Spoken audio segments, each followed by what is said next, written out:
when I speak to you and I say, like, who are you? Who's the real you? Like, if you go really deep, who's the real you?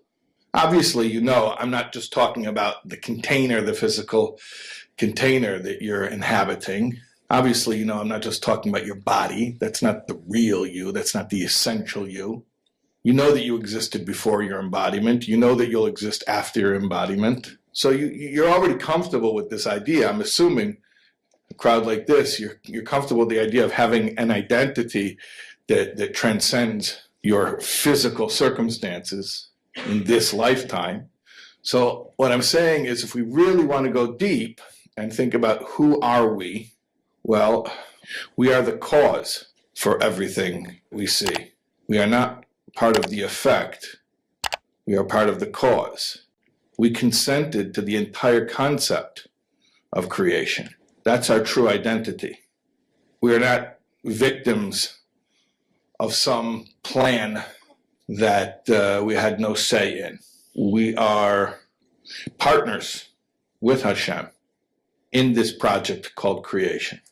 Let's go a little bit deeper. When I'm describing the challenge of embodiment, I'm giving it a pretty tame description. I didn't really fully describe some of the stuff that happens while we're down here. Life can be difficult. We can be tested. It can be rather painful. There's two guys in Helm philosophizing one day. One says, you know, Chaim, when you look at how difficult life is, you think sometimes a person would be luckier never to have been born. So the other guy says, yeah, Moshe, but how many guys do you know who are actually that lucky? Like 1 in 100? It's a Helm joke. How many guys do you know who are that lucky? How many guys do you know who were never born? Right? Okay. Chazal tell us, our sages say, Nimnu v'gamru, that the sages debated and they finally came to the conclusion, Noyach leila adam shalei nivra. It's better not to be created. Actually, they don't say better, they say it's easier. Which is totally true. It's much easier not to be created. So let's talk about what it's like when life is difficult. So we spoke about the creation of the world. The physical world is really just the tip of the iceberg. There's a whole extensive system of creation that is behind the physical facade. There are spiritual worlds. And in general, we speak about 4 spiritual worlds. You thought you were close to Hashem before embodiment? No, you weren't. You want to know what closeness is? Consent to the creation of a world. An olam, a lashon helem. The word world in lashon kodesh is olam. It's the root helem, concealment. A world is a concealment. A world is a concealment because you see creation instead of creator.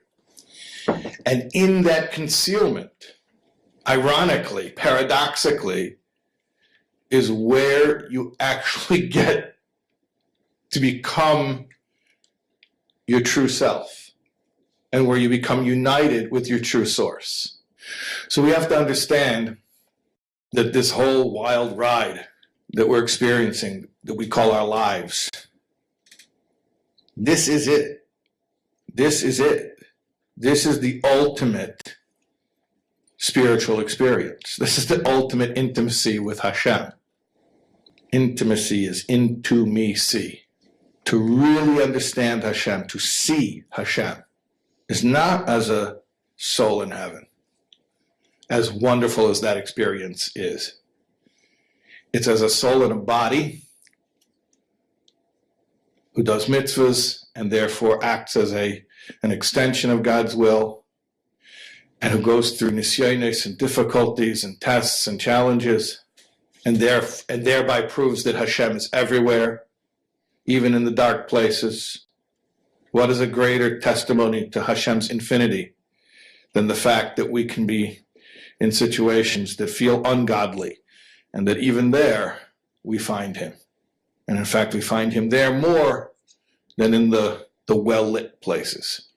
So really, to understand your life is to understand that it's all about your relationship with Hashem. It's all about closeness with Hashem.